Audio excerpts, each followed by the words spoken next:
Good evening, everyone. Hi, hello, and other greetings that I could come up with. Welcome to day 128 of my public creative journal, which, as I mentioned yesterday, makes this an 8-bit journal, more storage. Every day, I document what I'm learning as I build my voice, my music, and my creative life, with the ultimate goal of this journey being to start and perform with an a cappella group. Today, I want to fill you in on how 60 is the new 30 fits into all of this.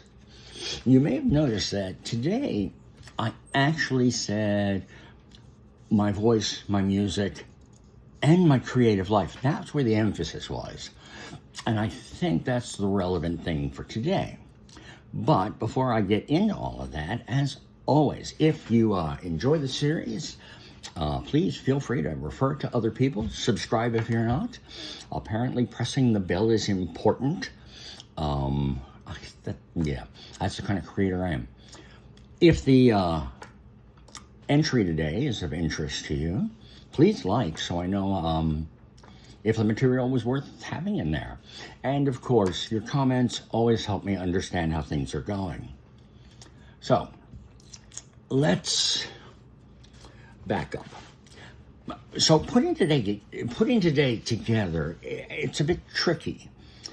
I knew that music was barely going to be a factor for the day. I honestly didn't even really sing in the car much today. But I definitely found music. I definitely found my voice today. And I definitely learned more about my own creative journey. However, it may take me a moment to get there today, so stick with me. It's going to be one of those rides. Today I had a con. Now, my local con has slowly been drifting from a pseudo con with a flea market into a celebrity con with a flea market. And like many of the attendees there today, I wasn't really there for the flea market. Today, I got to meet and talk with Adam Savage from Mythbusters. I got to talk with Nia Vardalos, who is the creator of My Big Fat Greek Wedding, and to me, more importantly, Connie and Carla. Killer film. And of course, I had to meet Karen Gillan.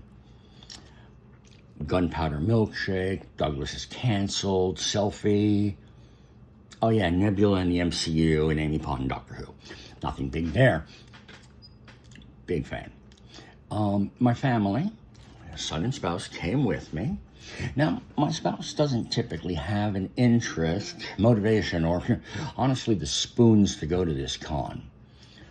Granted, when I mentioned Adam Savage, knowing them as the artist and maker they are, I knew that that name alone was going to get them to the con, and it was a done deal. One of the other guests who was at the con today, I absolutely could not intercept with. The line was too long early and conflicted with other things. And by the time I was done with other things, they weren't going to be back for like 2.5 hours. And this was Huey Lewis of And the News. Granted, the way Celebrity Con works, the more famous you are, the higher it costs for a selfie, let alone an autograph. There is this kind of push-pull at celebrity tables for me. I want to stop. I want to talk to the performers about their careers, their craft, the choices they make. And I got to speak to Karen Gillan about decisions and performances that she's done, and they appreciate hearing more about what they do as their livelihood than being asked very minutiae trivia of things they haven't touched in 5-10 years. So I want to sit down and I want to stop and I want to talk to the celebrity about stuff. And well, their handlers want me to go buy a black and white glossy, get it signed, and leave. Karen Gillan was probably one of the 3 to 4 biggest names there. I think the top one was John Cena, who really is sort of a blip in my universe. I'm sorry. The line for Karen Gillan was harsh. It took about an hour and a quarter from joining the line to getting to about fourth in position to get to meet them. You know what? She's from the UK. I can bloody well queue on her behalf. Sadly, when I hit about 4 and I could see her in front of me, she had photo ops, and we were told we'd have to wait another hour and a half. So we all waited, and we all talked. And while waiting, my mind drifted back to Huey Lewis, especially because he was pretty much 50 feet behind me. I remember that he was actually the first rock concert I ever attended. It was for his album Sports, which I always thought was one of his best albums. I'm talking to my single-serving friend, C-Fight Club, who I'd been in line with for about 2 hours, and I commented that the reason I loved Sports was because, in a way, it was a 50s doo-wop throwback, while at the same time having an 80s big rock sound as the backbone. And my favorite cut off Sports is a song called If This Is It. So it's actually a really interesting story type song. So by the time I got my time with Karen Gillan, I came to the conclusion that If This Is It has got to be a song I want to try to arrange for a cappella purposes. And I know it's not going to be easy, especially because that rock music background is, like I said, the backbone of the song. But, believe it or not, I was actually working up the brass cojones to walk up to the man, to ask Huey Lewis if the arrangement of the song had ever been written down, and tell him that I was interested in doing an a cappella cover. I missed him, so I have an extra set of brass cojones if I ever need them. Afterwards, I got home.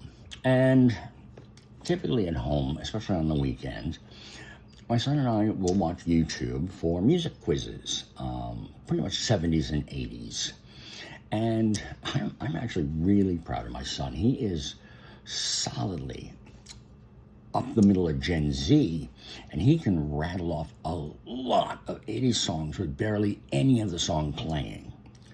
I mean, I often joke that I have no choice but to unload 70s and 80s on my son in the same way that my father unloaded 50s and 60s on me. One song keeps coming around on the 80s playlists, and my son has a difficult time remembering it, the artist, and the relevance. And the song is Don't You Forget About Me by Simple Minds. Many of you will probably not need me to say from the movie The Breakfast Club. Now, to give the absolute relevance of that movie to me, it came out my senior year of high school. Enough said. So my son was able to really recognize the dynamics changing between the characters. At one point, there was this genius observation he delivered where he said, the enemy of my enemy must be my ally, talking about how they were fighting, and then when the teacher came in, they all worked together, even though they didn't like each other. But what he utterly could not connect to was how these people could exist. One of the comments in the film is about the fear of the promised inevitability that you will turn into your parents. And I absolutely had that fear along with everybody else in my generation in the mid-'80s. Our parents were turning into our grandparents. It was obviously going to be the same thing for us. But Breakfast Club changed things. So I call this journal 68 starting at 58. Yeah, I know it's Utterly cryptic. Yes, I know I should change it to something less utterly cryptic.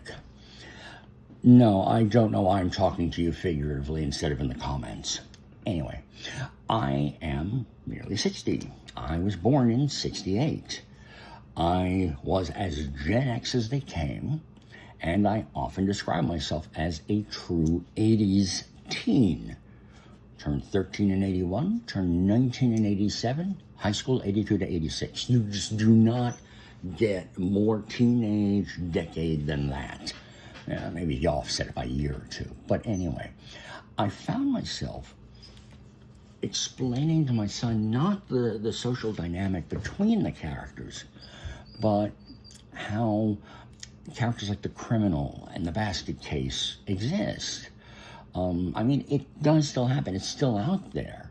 But since Breakfast Club was a turning point, and for a lot of things, mostly we were the generation abandoned at home, being told we would understand better when we were older or when we turned into them. However, our generation really started breaking away. And I do credit the baby boomers for Summer of Love, because that was rebellion against the system. Gen X had this rebellion against the parents. And I personally was one of those people who said, I'm damn sure I am not going to turn into my parents. And when I made that comment this evening, I turned to my spouse and said, no, you're really not like your parents. Maybe your mother, but it's just a little bit of the crazy, which is fine. And in getting to all of this, I realized at that point, quite succinctly, they just don't make 60-year-olds like they used to. See, when I was a teen, my grandmother, I think, was about her 60s. They didn't go out much. Went shopping, cleaned house.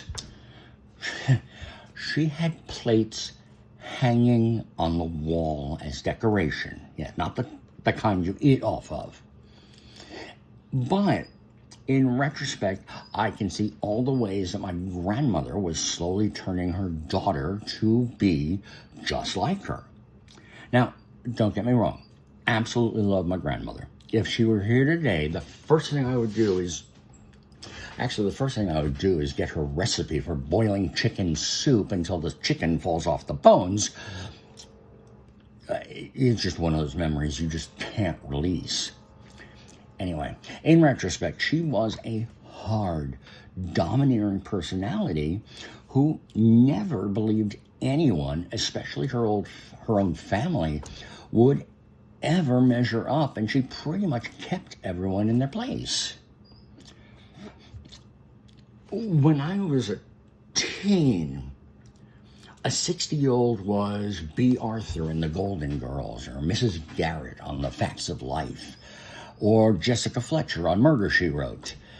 And I realize a lot of you are going to have to go look those up, but the bottom line is feisty, but not active.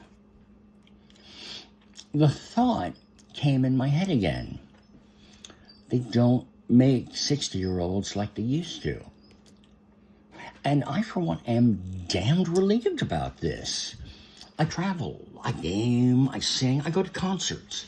Hell, I went to one last week. I got one in 2 weeks. Weird Al kicks ass. You've got to see it. As much as I try not to admit it to myself, I'm a YouTube creator. So, thinking about this today is actually making me feel good. 4 months ago, when I started this, 4 months? Oh, geez. 4 months ago, when I started this journal, I was not happy about turning 58. I had that realization that one of my favorite Beatles tunes was going to become even more relevant in about 6 years. For those of you who need help with the math, 6 years is when I'm 64. But I looked back and I saw 60 as 1 foot in the grave. My grandmother-in-law, my spouse's grandmother, passed in their mid-90s. Granted, She was that old UK blood that just keeps going like an Energizer battery. But I need to step back because the journey is to have an a cappella group. I'm not pentatonics. I'm not home free. I'm not voice play. I saw Jeff Castellucci recently interviewed where he talked about the formation of voice play back in high school and how it was the mid to late 90s and how old they all were now. And I'm sitting here going, yeah, I'm still 10 years older than them. I mean, I'm older now. Do I look like Avi Kaplan? Actually, that's a bad example. He does look related to me. But I'm no Scott Hoying or Tim Faust, Cesar de la Rosa, who I truly love. I definitely don't look like any of the people in Rabbit Cat, though I really enjoy them. But I also have to not see myself like the people in Pitch Perfect 2, the people who don't realize they're just too old to be stuff. I'm not too old to be anything except potentially an infant. As Weird Al Yankovic sang on his first album, I'll be mellow when I'm dead. In the meantime, I got a killer Walk Off the Earth concert in 2 weeks. Again, Walk Off the Earth. Canadian band. Check them out. I will be at the concert. I probably will not go to the mosh pit. Admittedly, there is a reality that at my age, YOLO becomes a warning, not a challenge. So today, not a lot of music, but a lot of the journey. That always continues. And that's how I spent 8-Bit Day number 128. Tomorrow is another short one because it's pretty much calendaring for the week ahead. But I'm discovering my voice. I'm discovering things that I want to say because they're relevant to my path and my journey. And thank you for taking some time out of your day to walk with me on this journey a little bit. I will be back tomorrow. I don't know what I'll be talking about because of calendaring. It'll be 129, but I'll be there later.